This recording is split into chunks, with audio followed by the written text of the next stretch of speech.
화면을 보면서 정리하는 방식으로 할게요. 자, 핵심 강의 먼저 할 거니까 처음에 바짝 집중합시다. 봐봐. 자, 일단 동적 평형이라는 말이 뭐냐면 예를 한번 들어볼게. 예를 들어볼게. 여기다가 비커에다가 액체 상태의 물을 받아놨습니다. 상상했나요? 액체 상태의 물을 받아놔. 액체 상태니까 리퀴드 상태 L이라고 표현을 할게요. 물 분자 한번 그려볼게요. 물 분자 요딴 식으로 그리죠. 물 분자 요딴 식으로 그렸습니다. 액체 상태니까 분자 간의 거리가 조금 좀 가까운 상태를 좀 상상하면 되겠네요. 가만 놔두면 이 물 분자도 여기 가만히 머물러 있나요? 아니면 좀 날아가나요? 좀 날아가죠. 날아가는 현상을 우리는 뭐라고 하냐면 증발된다라고 표현을 해요. 날아가면 증발된다라고 표현합니다. 자, 증발돼서 이렇게 물 분자가 날아간 모습이야. 날아갔어. 그럼 기체 상태로 바뀐 거지. 액체가 기체 상태로 바뀐 겁니다. 바뀌어 있어요. 그래서 이걸 어디다 집어넣냐면 밀폐된 공간에다가 이렇게 집어넣고서 실험을 한번 해볼게요. 그럼 어느 정도 증발이 일어나다가 여기에 수증기라는 기체가 꽉 차면 더 이상은 증발이 안 일어나게 됩니다. 다시 말해서 물이 이만큼까지 빠지고 나서는 더 이상 아무런 물의 높이가 원래 이만큼의 높이였는데 이만큼 빠졌죠? 근데 꽉 차고 나선 더 이상 증발이 못 일어나는 것처럼 보이기 때문에 더 이상은 얘가 여기에 고정돼 있고요. 더 이상 물의 높이가 낮아지지 않고 있는 저 상태. 마치 뭔가가 고정되어 있는 것처럼 보이잖아. 더 이상 움직임이 없는 것처럼 보이죠? 더 이상 움직임이 없는 것처럼 보이죠? 네. 하지만 실질적으로는 굉장히 많은 증발과 굉장히 많은 기체가 다시 액체로 돌아가는 것을 응결된다라고 표현을 해요. 다시 말해서 여기 있는 녀석들이 막 돌아다니다가 다시 여기 딱 닿으면 다시 일로 들어갑니다. 응결된다, 또는 응축된다라고 표현하는데 증발되는 속도와 응결되는 속도가 같기 때문에 마치 아무런 일도 벌어지지 않는 것처럼 보이는 거예요. 이걸 그림으로 표현하면 증발이 일어나 안 일어나? 일어나고 있어. 근데 응축도 일어나 안 일어나? 응축도 일어나고 있다니까. 현재 둘 다 활발하게 일어나고 있기 때문에 나가는 만큼 응축되니까 응결되니까 이 물의 높이가 변하지 않는 것처럼 보이는 겁니다. 자, 변하지 않는 것처럼 보이기 때문에 무슨 상태다? 평형 상태야 라고 부르는 건데 평형이기 때문에 고정되어 있는 거야? 아니야. 계속 움직임이 있으면서 평형이죠. 움직임을 가지면서 평형을 이루기 때문에 움직일 동자 써서 동적 평형이다 라고 불러주는 겁니다. 이해됩니까? 동적 평형이 일어나고 있는 겁니다. 얘는 기체 상태와 기체라는 상과 이 상한 상태를 말이요. 액체라는 상 간에 기체와 액체 상 간에 기체로 가는 부분과 액체로 돌아오는 부분이 완벽하게 속도가 같기 때문에 평형을 이루고 있는 것처럼 보이는 거죠. 이 평형을 특별히 무슨 평형이라고 부른다? 상평형이라고 부르는 겁니다. 집에 쓰는 상이 평평하게 놓여있기 때문에 상평형이 아니라는 얘기를 하고 있습니다. 좀비 같아 하지마. 하지마. 사과하면 돼? 상평형이란 상태가 평형을 이루고 있는 거야. 액체, 기체 상태 간의 상평형. 그죠? 고체, 액체 간의 상평형. 영어들이 가능하게 되겠죠? 상평형이라는 말을 쓰게 됩니다. 자, 우리 나오는 동적 평형의 개념과 상평형의 일반적인 개념까지 소개를 해준 거야. 동적 평형이란 저런 어떤 느낌을 가진 것들을 동적인 평형이라고 하는구나. 꼭 상태 변화에서만이 아니라 용해되는 과정 중에 또는 화학 반응이 일어나는 과정 중에도 이러한 평형 관계가 싱크로나이즈잖아요. 한쪽은 이렇게, 한쪽은 뒤에서 이렇게 하고 뭐 하는 거야? 싱크로나이즈 같아요. 이런 용해되는 과정 중에서도 또는 화학적인 반응이 일어나는 과정 중에서도 이런 평형이 동적 평형이 있을 수 있다라는 말을 하는 겁니다. 그림 통해서 이제 어떤 평형들이 있는지 소개해 줄 거고요. 이게 가장 기본적인 내용이라고 보면 되겠습니다.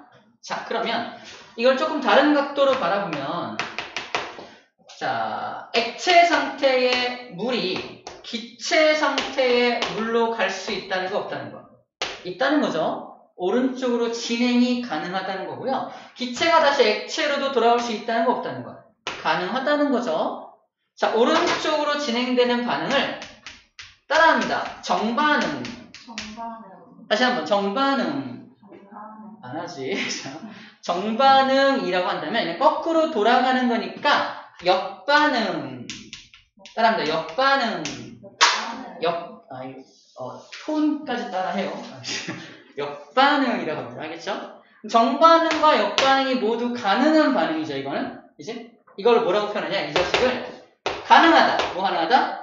역으로 돌아가는 게 가능한 반응, 이름하여 가역반응이라고 불러줍니다. 여기는 가역반응이란 역으로 돌아가는 게 가능한 반응을 가역반응이라는 용어를 사용하는 거예요. 가역반응. 가역반응의 반대말은 뭐가 되겠어? 반대말은 비가역반응이죠. 비가역반응이죠. 비가역. 자, 가역반응 이런 예가 있어요. 비가역반응은 어떤 예가 있을까요? 진자운동. 그치? 처음에 진자가 띡띡띡 움직이다가 띡띡띡띡 멈추죠. 다시 내가 째려보면 다시 알았어 돌아가야지. 다시 돌아? 그러지 않죠? 한번 움직였다가 멈춘 그 진자는 내가 째려본다고 해서 돌아가지 않죠? 물리를 배운 사람은 대답을 이렇게 해요. 그렇죠? 그래서 이걸 비가역반응이라고 합니다. 비가역반응. 그걸 연력합체 이법칙이라고도 해요. 아무튼 비가역반응이라 해서 한번 정반응만 한쪽으로만 일어나고 반대로는 갈 수가 없어. 역으로 가는 것이 불가능해. 안 돼 이 뜻입니다. 시간도 그래서 비가역성을 가진다고 말해요. 시간도 그래서 한쪽 방향으로만 1초, 2초, 3초 가지 반대로 마이너스 1초에 가지는 않잖아요. 그죠? 시간은 그래서 가역성이 없고 비가역성만 가진다라고 어렵게 말합니다. 다른 말로 책 읽는데 시간의 비가역성에 따르면 뭔 소리야? 이러지 말고요. 시간의 비가역성에 따르면 뭔 말이지? 이 말입니다. 시간은 한쪽 방향으로만 가니까. 쉽게 써놓지! 그래서 시간은 한쪽 방향으로만 가니까 라고 쓰면 되는데 있는 척 하는 거예요. 시간이 비가역성에 따르면 이렇게 말하는 거지. 시사하죠. 우리는 나중에 책을 쓰더라도 쉽게 씁시다. 나도 이해할 수 있게 써주세요. 알겠죠? 너희들이 쓴 책은 꼭 읽어보고. 자, 가역과 비가역의 차이점 알겠죠? 이제 우리 또 그림을 통해서 뭐가 가역 반응이고 뭐가 또 비가역 반응들이 있는지를 또 살펴보게 될 겁니다. 됐어요. 자, 이제 그림들을 보면 될 것 같고요. 다음에 자, 이걸 가지고는 쌤이 그림을 보고 다시 정리해 보도록 할게요.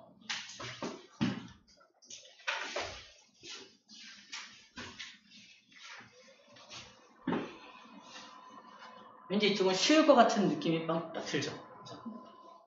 일단 환서하는 양이 확 줄잖아. 그죠? 느낌이 딱 와요. 그죠? 오늘 수사로 누가 와요? 모르겠어요. 지금. 모르겠어요. 아직 결정된 바가 없어. 줄줄 봐요.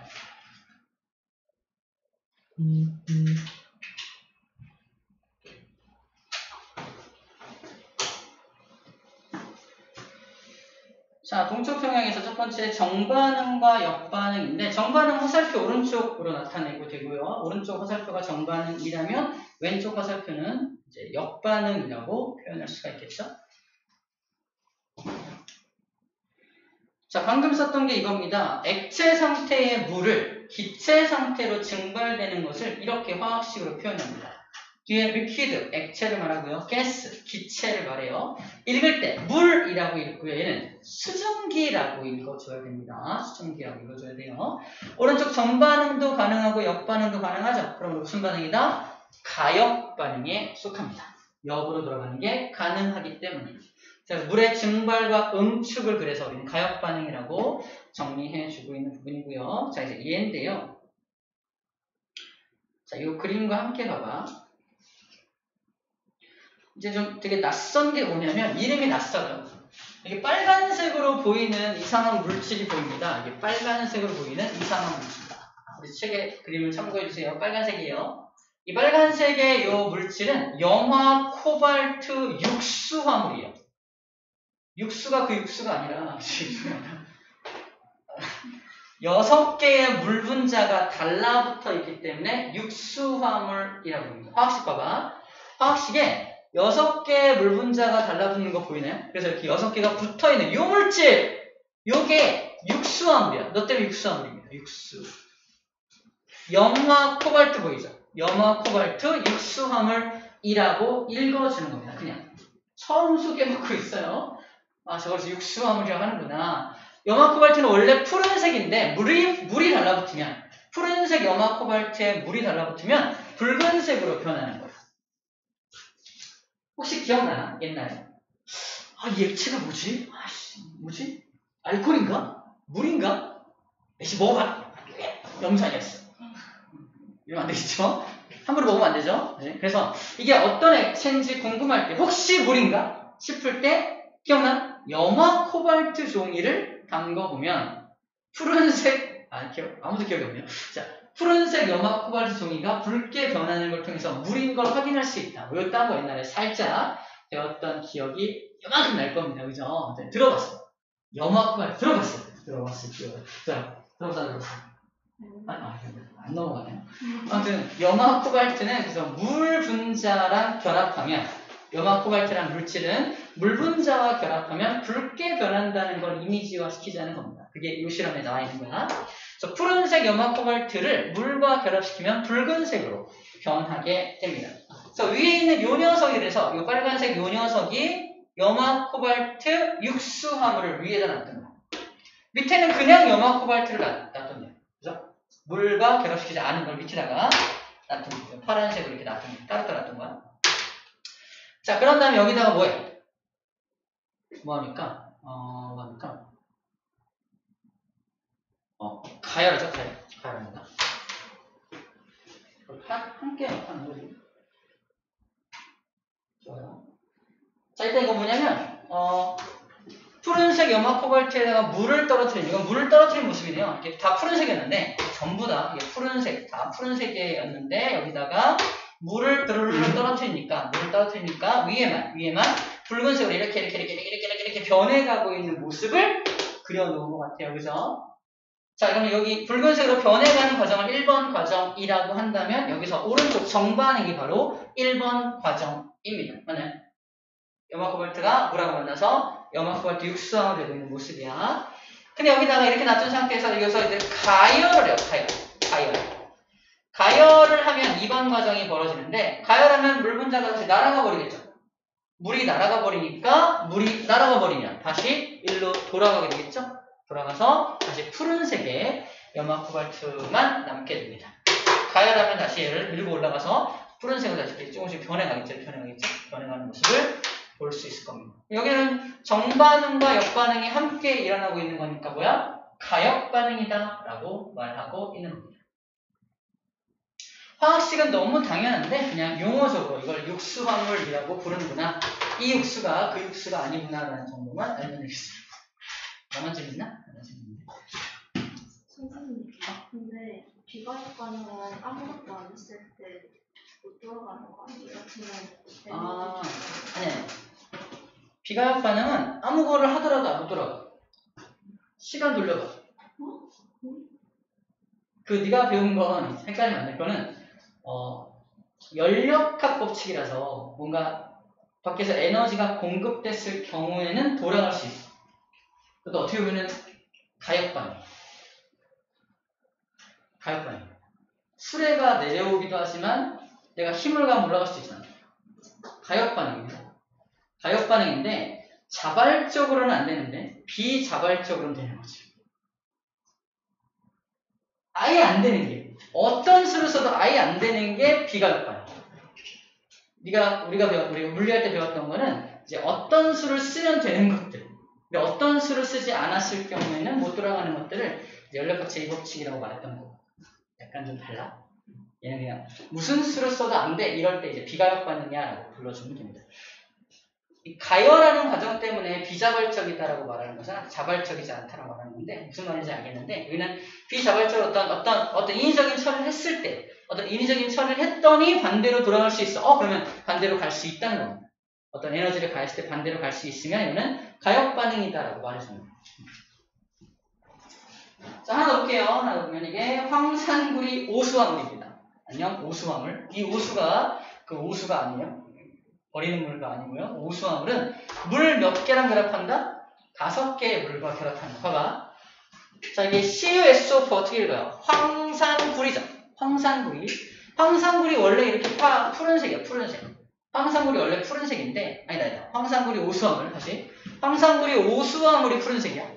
황산구리 오수화물이 푸른색인 이유는 이 구리가 왜 물속에 녹아들어가면 구리 이온되면서 푸르게 변했던 거 기억나? 그래서 구리 이온이 물과 만났으니까 이온화되어서 구리가 이온화되어서 구리 이온들이 어느 정도 있을 테니까 푸른색을 띈다라고 기억해도 됩니다. 우리는 그냥 황산구리 오수화물은 푸른색이다라는 걸 먼저 기억해 줘야 되고요. 이거를 뭐 하면요. 가열합니다. 똑같아. 가열하면 물이 날아가 버릴 거 아니야? 물이 떨어져 나가면서 얘 혼자 남게 되죠. 이때 황산구리. 물이 포함되지 않은 저 황산구리는 뭔 색깔이다? 흰색이다. 그래서 얘를 지금 가열하기 전에는 푸른색이었는데 가열을 막 하면 이 색깔이 어떻게 변할 것이다? 흰색으로 변할 것이다. 흰색으로 변하는 과정을 우리는 무슨 반응? 정반응이라고 불러주고 있는 겁니다. 정반응. 정반응이 일어나면 흰색으로 변해가는 겁니다. 또 거기다 물을 또 떨어뜨리면요. 다시 물과 결합해서 반대, 역반응이 일어나게 되겠죠? 그럼 우리는 가역반응이다 라고 말하고 있는 겁니다. 그런 거 없어요? 왔다 갔다 할 수 있다. 물을 정반응, 역반응 뒤로 바뀔 수 있어요. 자, 이게 정반응이라고 정했으면 반대가 역반응이 되는 거예요. 그죠? 근데 내가 만약에 밑에 걸 정반응으로 정하면 오른 위에 게 역반응이 되는 겁니다. 화살표 방향은 별로 중요하지 않아요. 중요하지 않습니다. 아까 처음에 썼던 정반응 역반응인데 오른쪽 화살표를 정반응이라고 한다면 이라는 가정이 깔려 있는 거예요. 반대로 해도 상관없습니다. 위의 실험하고 정반대라서 지금 얘기하는 거죠. 위의 실험은 이거랑 반대지만 얘가 정반응이고 얘가 역반응이죠. 상관없습니다. 화살표 방향 상관없어요. 정하기 나름입니다. 자, 얘는 좀 복잡한데 일단 이 그림이 뭐냐? 이거 석회동굴입니다. 석회동굴 가봤나요? 석회동굴에서 뭘 봤나요? 박쥐 봤나요? 위에서부터 자라고 있는 위에서 자라는 것을 종류석이라고 말하고요. 이게 똑똑똑 물이 떨어져서 아래서부터 이렇게 자라 올라오는 것은 석순이라고 해요. 그럼 아래서 자라고 위에 자라면서 이렇게 자라서 부럽다. 자라서 붙어버린 거. 붙어버린 거 뭐라 그래요? 기둥처럼 변했다 그래서 석주라고 합니다. 석주. 기둥 주자 써서 석주라고 해요. 아무튼 석순이든 종류석이든 석주든 뭔가 액체가 고체로 변해가는 거거든요. 자, 이제 뭐가 액체고 뭐가 고체인지를 보면 되겠습니다. 봐봐. 일단 이거는 좀 이렇게 지구과학 파트이긴 한데 선생님이 좀 얘기해줄게요. 여기가 석회암 지대야. 석회암 지대. 원래는 동굴이 없던 지대입니다. 동굴이 없던 지대인데 여기에 비가 내려요. 비가 내리는데 공기 중에 이산화탄소라는 게 있잖아. 이산화탄소하고 물하고 만나서 탄산수가 여기 녹아 들어갑니다. 탄산수가 여기 뭐라고 표현되어 있냐면은 여기 물하고 이산화탄소가 결합된 모습이 탄산수예요. 탄산수가 누구랑 만나면 이게 석회암이에요. 석회암.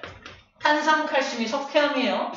CaCO3 탄산칼슘 속으로 이 이산화탄소가 섞인 물이 들어가면 얘가 얘를 녹여가지고 뭘 만든다는 거야? 녹여가지고 요딴 물질을 만들어요.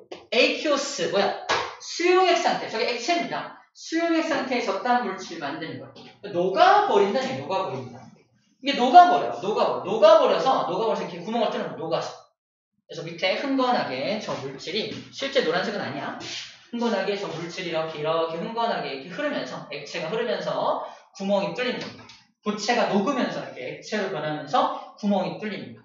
이런 구멍이 쭉 연결된 게 뭐야? 연결된 게 석회 동굴입니다. 여기 들어가서 멋있다, 시원하다 이러고 놀고 있는 거지. 겁나 시원해. 역시 동굴이야. 이런 빡치다. 이런 거 여기서 하는 거야. 근데 문제는 뭐냐면 이 안에 뭐가 이렇게 흐르고 있다? 저 액체 상태의 물이 흐르고 있는 겁니다. 흐르다가 여기서 똑똑똑똑 저 물이 떨어져. 저 물이 떨어지면 액체 상태, 수용 상태에 있던 저 물이 똑똑똑 떨어지면서 다시 날아갑니다. 뭐가 날아가? 다시 이산화탄소 날아가고 다시 물이 날아가 버리는 거야. 그럼 뭐만 남게 돼? 얘만 남게 되겠죠? 얘만 남게 되면서 아래서부터 석회암이 아래서부터 이렇게 하나 위에서 이렇게 쌓여 올라가는 게 석순. 위에서부터 이렇게 날아가면서 내려오는 게 종류석. 붙어버린 게 석추가 됩니다. 그러니까 고체 물질은 뭐야? 그럼 고체 물질은 탄산칼슘인 거고 액체 상태의 물질이 저 이상한 물질입니다. 이것을 뭐라고 읽어줘? 탄산수소칼슘. 따라 읽어봐. 시작. 탄산수소칼슘.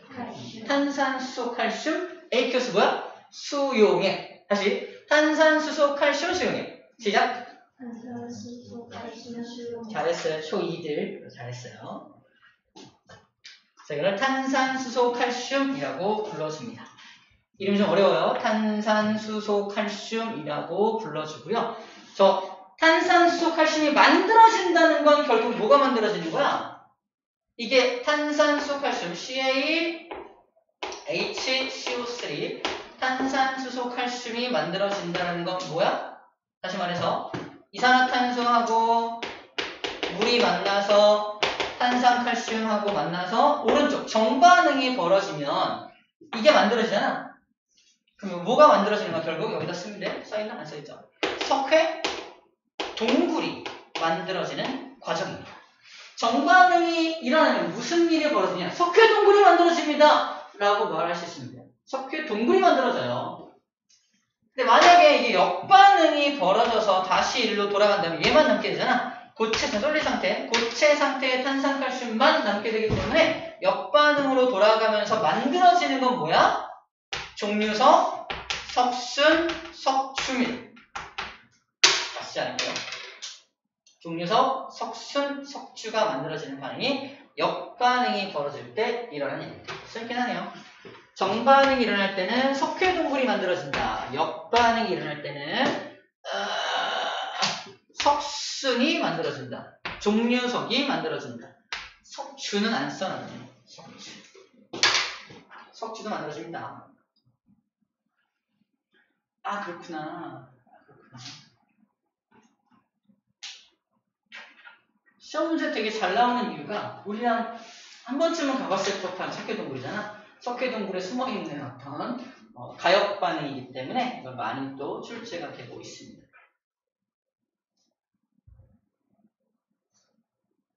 주로 많이 물어보는 게 정반응에 방금 얘기한 정반응에서 만들어지는 거, 역반응에서 만들어지는 거, 이걸 쓰는 문제가 자주 출제가 돼요.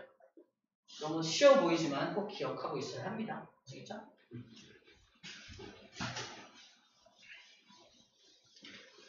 자, 넘어가겠습니다. 이제 비가역 반응을 좀 볼게요. 비가역 반응. 정반응만 일어나거나 역반응이 거의 일어나지 않는 반응이라고 되어 있습니다. 웬만해서는 역반응이 거의 일어나지 않아. 웬만해서는 일어나지 않아. 예를 들어볼게. 어떤 짓을 해도 역반응은 잘 안 일어나 라고 했던 게 이런 겁니다. 첫 번째, 연소 반응. 메탄가스가 있어요. 이거를 산소랑 결합해서 확 태워. 태워가지고 이산화탄소와 물로 만들고 에너지가 막 나왔어. 거꾸로 돌려. 어렵죠?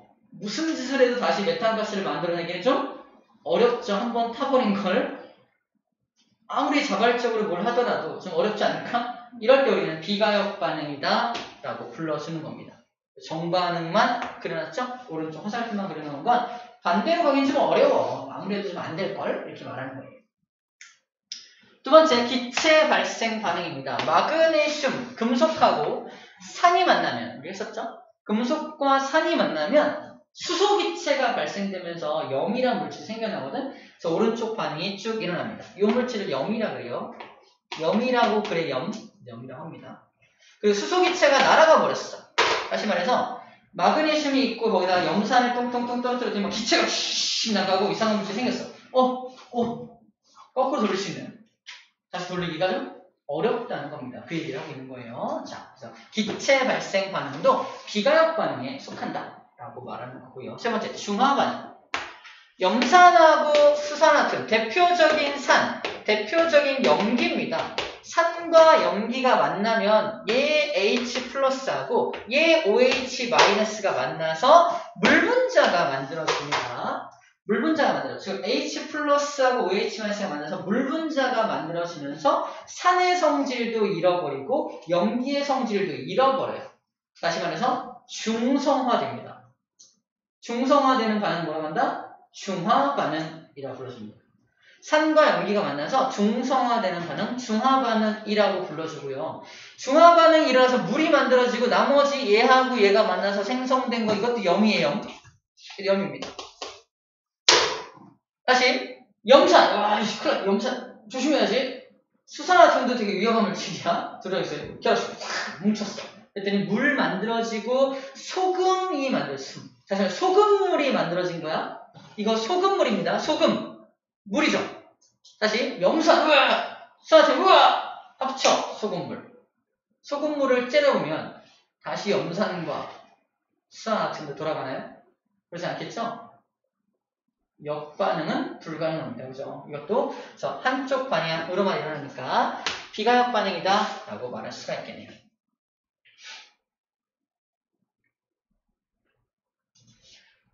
자, 그 다음에 앙금 생성 반응. 이건 뭐냐면 소금물하고 질산은을 섞으면 NA가 플러스고 얘가 마이너스잖아. 얘하고 얘가 만납니다. 질산 나트륨 만들어져요. 이게 나오죠? 이게 질산 나트륨인데 중요한 건 얘야. Ag 플러스하고 Cl 마이너스가 이렇게 만나면 뭐가 만들어진다? AgCl이 만들어지는데 얘가 하얀색의 앙금이에요. 다시 소금물하고 질산은이란 물질을 확 섞었어. 그랬더니 NaNO3가 막 떠다니고 그 다음에 하얀색 앙금이 만들어졌어. 그러니까 막 째려보거나 가열하거나 그런다고 다시 거꾸로 돌아갈까? 이게 돌아가지 않는다는 거예요. 여기 느낌만 좀 알면 되겠어요. 느낌만. 거꾸로 돌아가기 힘들겠네. 아예 안 되는 건 아니고 어떤 더 강력한 어떤 반응을 일으키면 돌아갈 수 있긴 하지만 웬만해서 돌아가지 않기 때문에 정반응만 일어나는 것처럼 보이는 겁니다.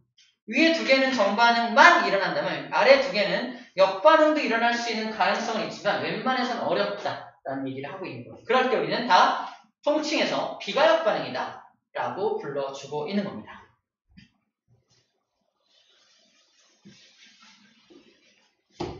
됐죠? 이런 것들이 있구나. 화학식을 다 외우거나 그럴 필요는 없고요. 그냥 이건 어렵겠네, 되겠네 이런 정도의 감만 좀 가지고 있으면 될 것 같아요. 자, 됐습니다. 이제 동적 평형 체크. 아까 얘가 동적 평형에 대한 내용이었죠? 그림만 볼게요. 밀폐된 곳에서 물을 받아 놓으면 증발이 더 활발하게 일어납니다. 처음에는 여기 물 문자가 없잖아. 처음에는 증발 속도가 응축 속도보다 빨라요. 그래서 물이 조금 줄어드는 것처럼 보입니다. 근데 어느 정도 시간이 지나면 증발 속도와 응축 속도가 같아지게 되면서 더 이상 물이 줄어들지 않는 것처럼 보이는 이 현상입니다. 그때 우리는 뭘 조심해야 돼? 아무 일도 안 일어나? 그러면 안 되지. 증발도 일어나지만 응축도 일어납니다. 세 번. 초록색이 증발되는 속도를 3개, 응축되는 걸 보라색으로 3개 해놨죠? 3개니까 어때요? 같죠? 그래서 이걸 증발 속도와 응축 속도가 같다. 이때 뭐라고 표현한다? 동적 평형이 일어나고 있다. 다른 표현법으로 기체 상태와 액체 상태가 평형이니까 무슨 평형? 상평형이 일어나고 있다라고 표현하기도 합니다. 근데 조건은 조건, 어떤 조건? 밀폐된 용기에서만 이런 일이 가능합니다. 밀폐된 용기. 만약에 이렇게 구멍을 열어놨다면 어떻게 될까요? 열어놨다면 증발이 일어나서 여기를 메우지 않고 가버리죠. 또 비죠. 또 증발. 또 가버리죠. 또 증발. 이런 계속 증발 속도가 응축 속도보다 빠를 수밖에 없습니다. 그럼 언제까지 증발 속도가 빨라? 물이 사라질 때까지. 그죠? 그래서 여기서는 동적 평형을 관측할 수 있다 없다? 없다.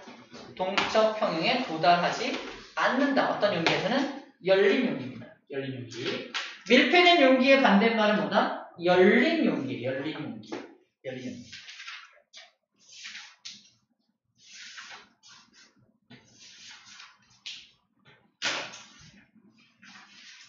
자, 그래서 이제 이걸 가지고 위에 올라가서 정의를 살펴볼게요. 정의. 정반응 속도와 역반응 속도가 같아서 겉보기에는 변화가 일어나지 않는 것처럼 변화가 없는 것처럼 보이는 것을 동적 평형이라고 합니다. 정반응 속도와 역반응 속도가 똑같아서 겉보기에는 아무 일도 벌어지지 않는 것처럼 보이기 때문에 동적 평형이 일어나고 있다라고 표현을 하게 되는 겁니다. 동적 평형이다. 그죠? 쉬운 거 너무 오랫동안 끌고 있지 맙시다. 쉽습니다. 아, 그렇구나.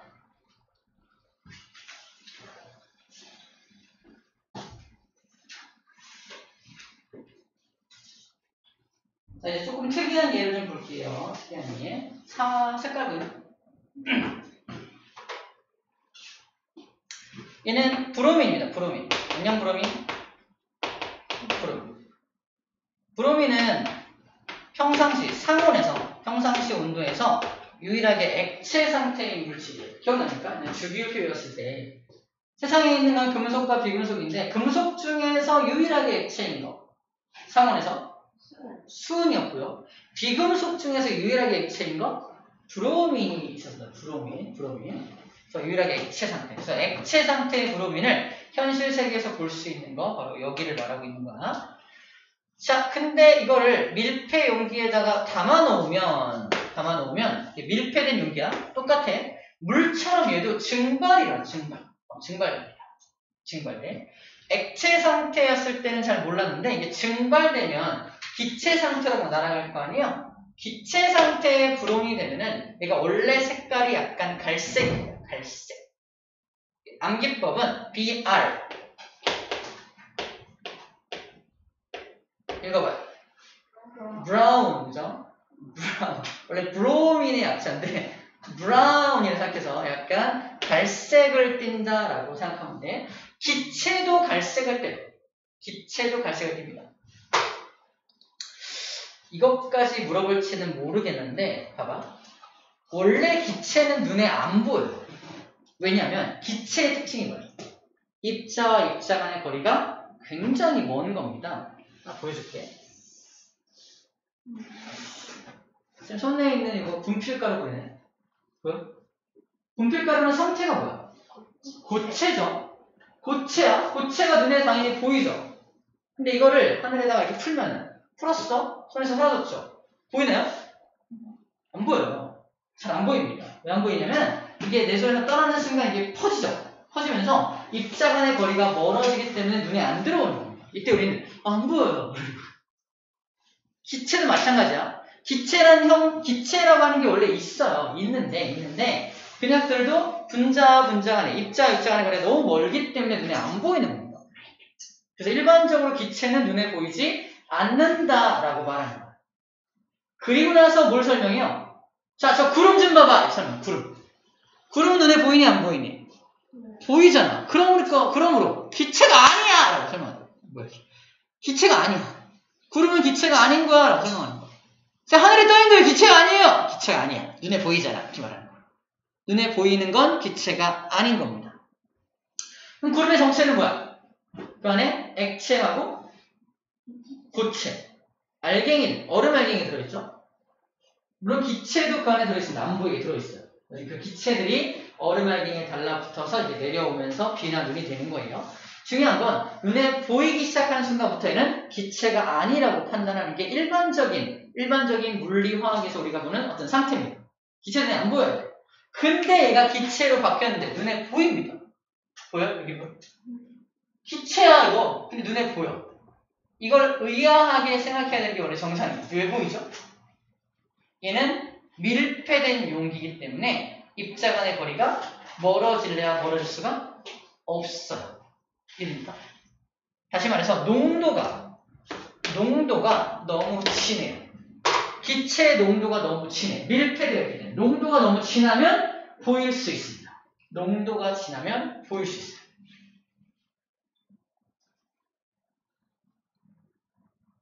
자, 그래서 어쨌든 농도가 점점 진해집니다.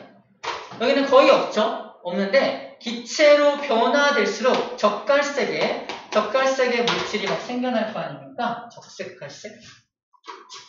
적갈색의 물질이 많이 생겨날 거 아니야? 생겨나면서 약간씩 적갈색으로 변해가는 거예요.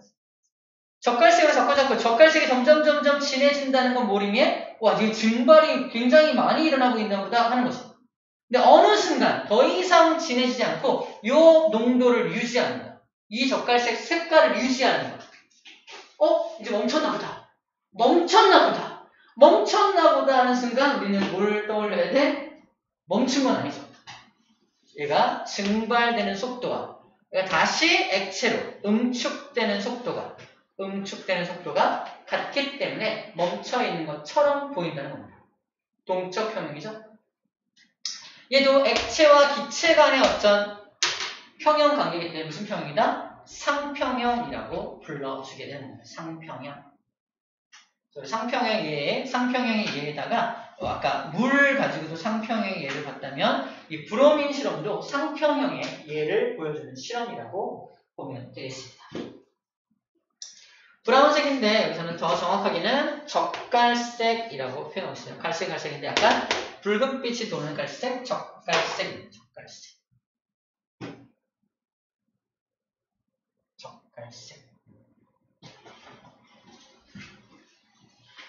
그렇구나. 상평형에 대한 예구나 라고 기억해주면 되겠습니다. 자, 어디까지 했냐면요. 우리 1번 다 했고요. 2번에 상평형까지 한 겁니다. 상평형까지 했어요. 이제 용해평형을 가볼게요. 용해평형.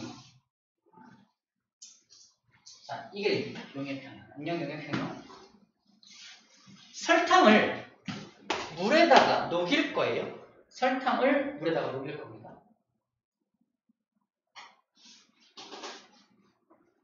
이게 뭐 한 거냐면 설탕을 과하게 집어넣은 거예요. 설탕을 이만큼을 넣었다고 보면 돼. 이만큼을. 물 담아놓고 설탕을 과하게 딱 집어넣은 거예요. 그럼 어떤 설탕 분자가 튀어나오면서 녹아 들어갈 거 아니야? 그죠? 용해가 된다. 용해 속도. 용해 속도가 처음에 굉장히 빠르겠죠? 뭐보다? 올라간 설탕 분자가 다시 용해되었던 것이 다시 설탕 고체로 돌아오기도 하는 겁니다. 설탕으로 돌아오기도 하는 거야. 이거를 석출된다. 반대로 돌아오는 것을 석출된다. 석출 속도라고 한다면 처음에는 용해 속도가 석출 속도보다 빠르기 때문에 설탕의 양이 계속해서 줄어들고 있는 거예요. 이해됩니까? 근데 어느 순간 멈춰. 더 이상 안 줄어들어. 어떻게 된 거야? 용해 속도와 석출 속도가 같아진 거지. 그죠? 더 이상 설탕의 양이 줄어들지 않는다고 해서 아무 일도 벌어지지 않는 게 아니라는 겁니다. 용해도 계속 일어나고 있고요. 그만큼 용해되는 만큼 석출도 계속해서 일어나고 있기 때문에 아무 반응도 안 일어나는 것처럼 보이는 것이죠. 이럴 때는 상평형은 아니지. 상평형은 아니에요. 상평형은 아닙니다. 어떤 상태가 막 다른 거로 변한 건 아니잖아. 얘는 설탕물은 aqueous 수용액이 된 거기 때문에 고체 솔리드가 수용액이 됐을 때 상이 변했다고 하진 않거든요. 고체가 액체가 되고 액체가 기체였을 때 상이 변한 거지. 상이 변한 건 아니에요. 상이 변한 건 아니기 때문에 상평형이라고 말할 수 없어요. 무슨 평형입니까? 용해되는 거잖아. 용해될 때 나타나는 평형 현상이니까 용해평형이다 라고 불러주는 거죠. 용해평형이다. 처음에 화살표가 용해되는 게 빨간 화살표, 빨간색인데 석출은 하나. 두 번째는 용해가 셋인데 파란색 둘. 세 번째는 용해가 셋인데 석출되는 거 셋. 용해 속도와 석출 속도가 같아지게 되는 거죠. 됐나요? 아하, 그렇구나.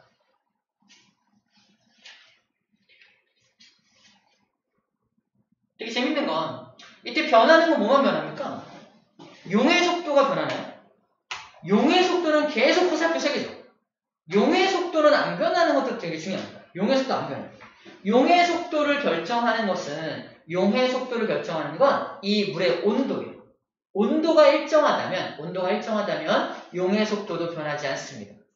하지만 위에 이제 용해된 설탕 분자가 많아지게 됨에 따라서 농도가 진해지니까 이제 석출되는 속도가 점점 증가하는 거예요.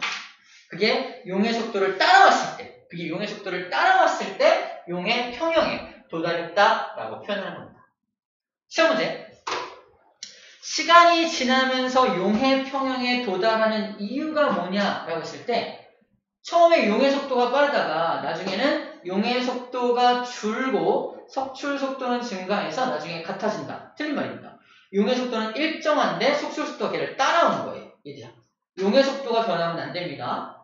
용해 속도 변하면 안 돼요.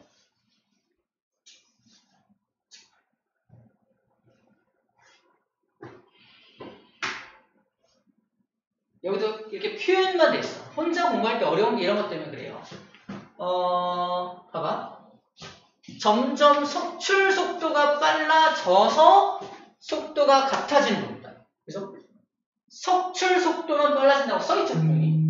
석출 속도만 변해서 이렇게 같아진다고 써있는데, 이거를 우리가 그냥 상식적으로, 용해 속도와 석출 속도가 같아진다는 건, 용해 속도는 조금 줄어들고, 석출 속도는 늘어나서 이렇게 평형이 되는 거 아닐까? 그렇지 않다는 거 꼭 기억해야 한다는 겁니다. 아시겠죠? 이 빈틈을 노리고 시험 문제를 낼 수 있습니다. 조심해야 됩니다. 자, 그래서 이거 방금 얘기한 게 이거죠.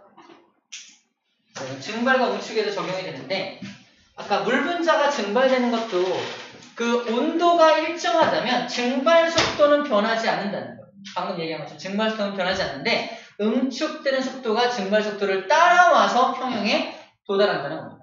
이 그래프까지도 나오는 걸 봐서 되게 중요하다는 얘기죠. 처음에 속도는 제한되어 있는 겁니다. 자, 그 속도는 변하지 않아요. 자, 그 다음에 봐야 될 게, 자, 이렇게 설탕물. 자, 다시 볼게요.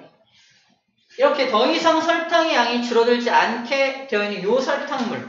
평형에 도달한 요 설탕물은 뭐라고 불러주냐면, 포화다. 꽉 찼다. 꽉 차서 더 이상 설탕 분자가 들어갈 공간이 없어. 꽉 찼어. 포화용액이야 라고 말합니다. 포화용액의 정의예요. 더 이상 용질이 녹지 않는 상태의 용액을 포화용액이라고 부릅니다. 근데 포화용액에 도달하기 전에는 설탕의 양이 계속 줄었잖아. 아직도 빈 공간이 있었던 용액인 거지. 포화까지 오기 전까지 용액은 아직 포화가 안 된 용액이니까 불포화 용액이라고 불러줍니다. 불포화 용액은 아직은 용질이 덜 녹아 있는 것이 되겠네요. 그죠? 체크. 용질이 적게 녹아 있는 용액입니다. 너무 당연한 얘기인데 용어적으로 좀 정리했어요. 좀 응용한다면 포화 용액은 평형에 도달한 겁니까? 한 거죠. 포화는 평형에 도달한 거지만 불포화 용액은 아직 평형에 도달한 건 아닌 거죠. 그래서 평형 관계로 재해석할 수 있겠네요.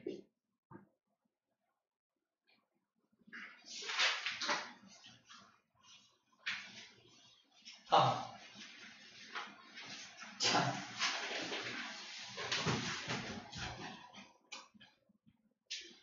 잘 봐. 이거 뭐냐면 쌤이 지금까지 강의한 건 주입식 교육이에요. 다시 말하면 주입식 교육입니다. 왜 주입한 거냐면, 야, 봐봐. 처음에 설탕이 이렇게 날아가는 속도가 이렇게 녹는 속도, 용해되는 속도가 더 빠르고 석출되는 속도가 또 쫓아온 거야. 그래서 평형에 도달한 거야. 봐봐, 설탕이 지금 딱 고정돼 있고 더 이상 아무 소리잖아. 평형이야. 여기 아무 일도 안 일어나. 계속 동적 평형이 일어나고 있어. 눈에 안 보이지만 일어나고 있다고. 그런가 보다. 그죠? 그런가 보다. 내가 눈으로 보이진 않지만, 그죠? 선생님이 그렇대. 그리고 나름 원리를 막 설명해. 그런가 보다. 그죠? 하지만 절대 속아 넘어가면 안 됩니다. 진짜 아무 일도 안 일어나면 어떡할 거야. 막 이렇게 막 일어나다가 나중에 평형에 딱 도달하면 모든 게 멈춰. 그럴 수도 있잖아요. 안 그래? 그럴 수도 있지 않을까? 자연현상으로 모든 게 멈춰. 타노스야. 그럴 수 있잖아요. 이걸 확인하기 위해서 추가 실험을 진행한 게 다음 점입니다. 이게 뭐 한 거냐면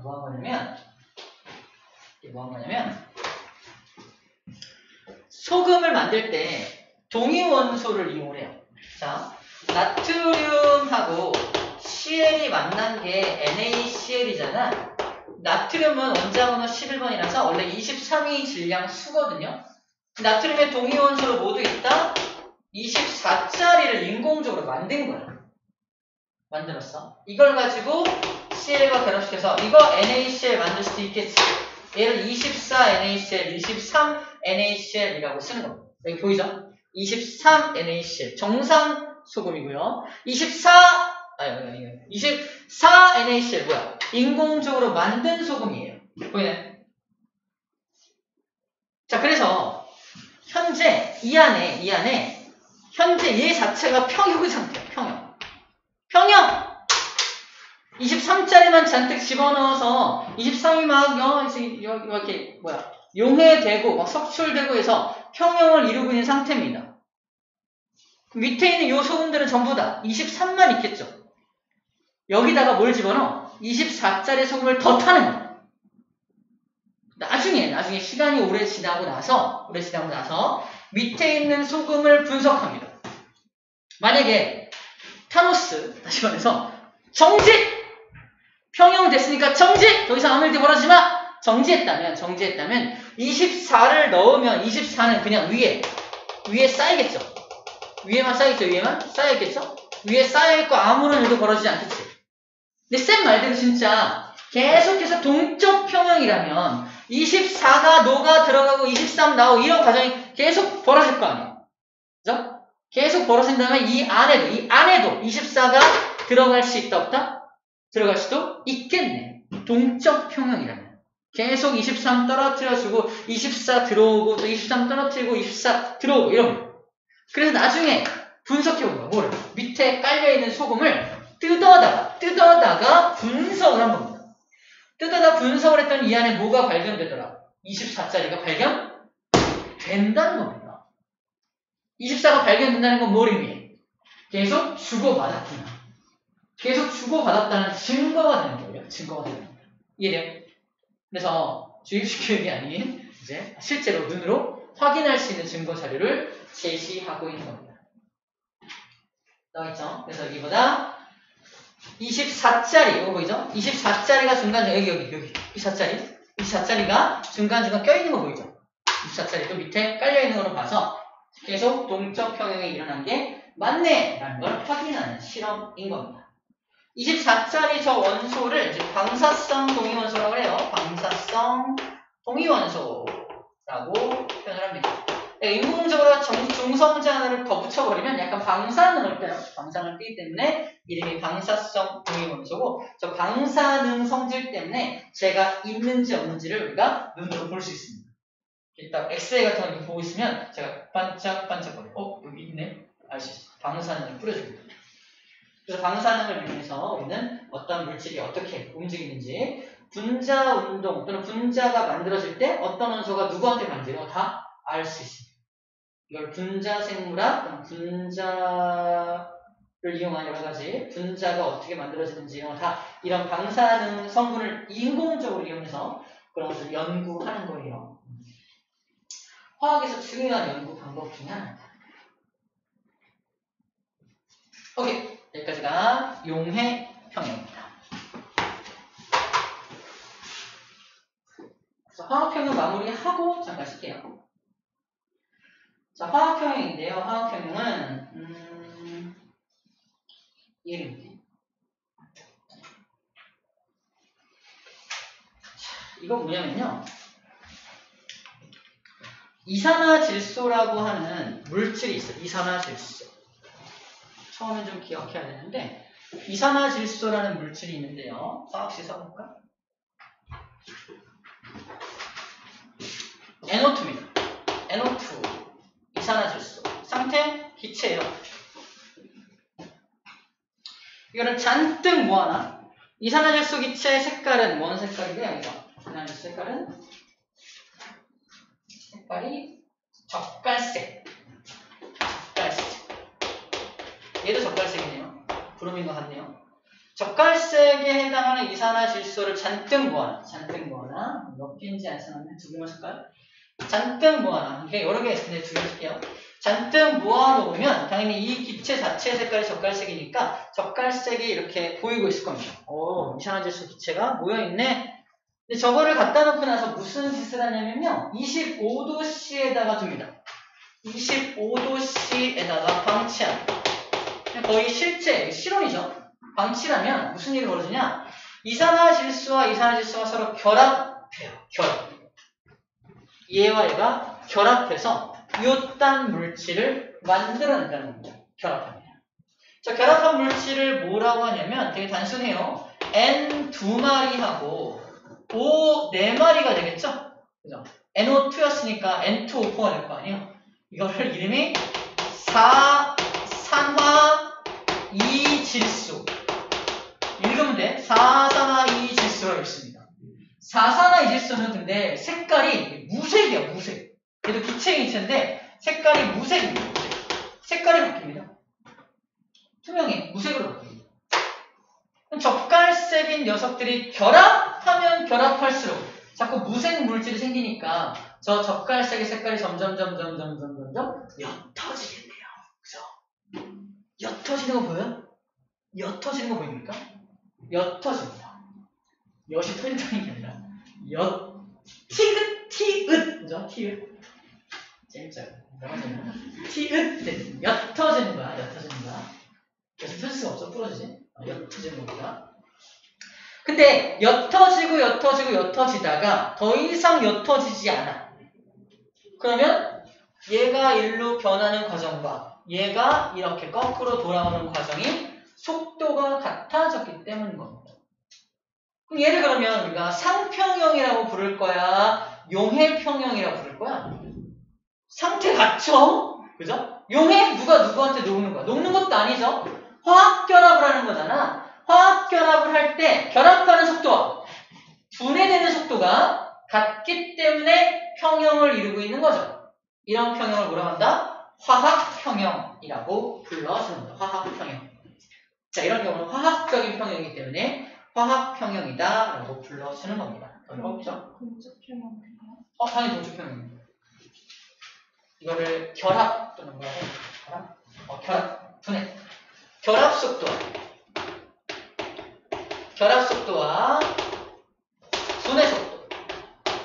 분해 속도가 같아지기 때문인 거죠. 결합 속도와 분해 속도가 같아지기 때문입니다.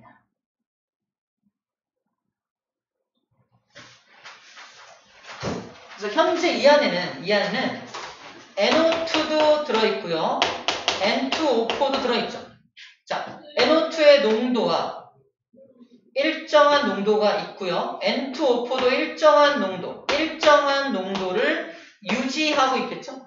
일정 농도를 유지하고 있을 겁니다. NO2 농도가 만약에 높아지면 젓갈색으로 또 변하겠지. N2O4의 농도가 높아진다면 더 무색으로 또 변할 거 아니야? 근데 색깔이 일정하다는 건 농도가 유지되고 있다는 겁니다. 주의해야 할 점. 그럼 둘이 농도가 일정하다면 A라는 농도와 B라는 농도는 농도 자체가 같을까? 그런 건 아닙니다. 자, 이거 일단 그림으로 보여줄게요. 왜 같지 않은지. 농도가 일정하다는 표현과 둘의 농도가 같다는 말은 완전 다른 말이야. 각각의 농도가 일정하게 유지되는 거지 두 농도가 같아지는 건 아니라는 겁니다. 이해됩니까?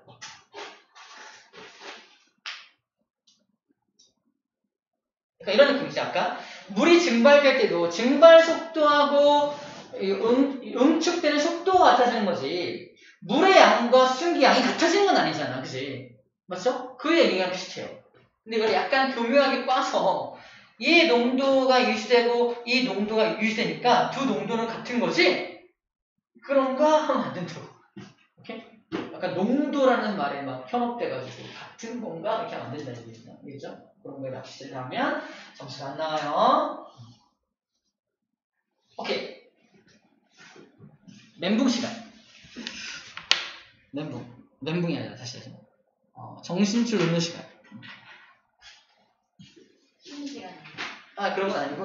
그런 건 잠깐 정리하고. 자, 그래프로 이렇게 나오죠. 그래서 이거는 그래프로, 이거 괜히 했다. 요거 말하는 거, 이거. 자, 이겁니다. 처음 이산화질소가, 이거 거꾸로 한다. 이거 거꾸로 실험한 거야. 이건 어떤 실험이냐면, 이건 반대로 실험한 거야. 반대로. 얘를 준비해. 무색을 준비한 다음에, 얘를 25도씩 놔두면은, 이게, 이 반응이 일어날 거 아니에요? 그지? 얘를 준비해. 얘를 먼저 준비한 다음에, 한참 놔두면 얘가 1로 막 변화될 거 아닙니까? 젓갈색이 막 생겨날 거 아니에요? 색깔이 젓갈색으로 막 변하다가 멈춰. 그럼 젓갈색이었던 얘가 1로 돌아오는 것도 속도가 증가해서 멈추는 거지. 둘의 속도가 같아지는 거야. 반대로 실험한 거야. 그래서 처음에 반응시간 0일 때 뭐만 존재합니까? 사산화이질소만 존재하죠. 그래서 딱 보고서 처음 시작이 누구다? 얘로 시작한 거네라는 것도 알아야 돼. 얘만 갖다 놨는데 시간을 두고서 한참 놔두니까 이산화질소가 점점 많아지고 있죠. 사산화질소는 점점 줄어들죠. 그죠? 그래서 각각 마지막에 어떻게 돼? 각각의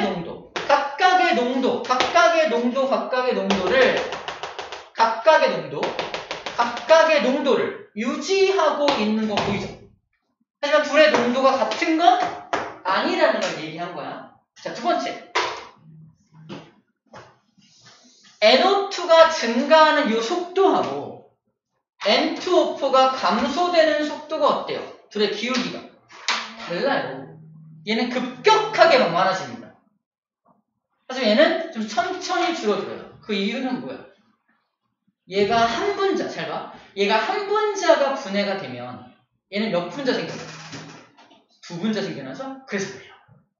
얘가 사산화이질소니까 얘가 하나가 사라지면은 두 개의 NO2가 만들어지기 때문에 이 기울기의 B가 1대2가 됩니다. 얘가 1이라면 얘가 2가 되는 겁니다. 기울기의 B가 왜 1대2가 나타나냐? 이런 앞에 개수의 차이죠. 개수의 차이 때문에 그러하다라는 겁니다. 그것까지도 우리는 알 수가 있어요. 아하, 그렇구나.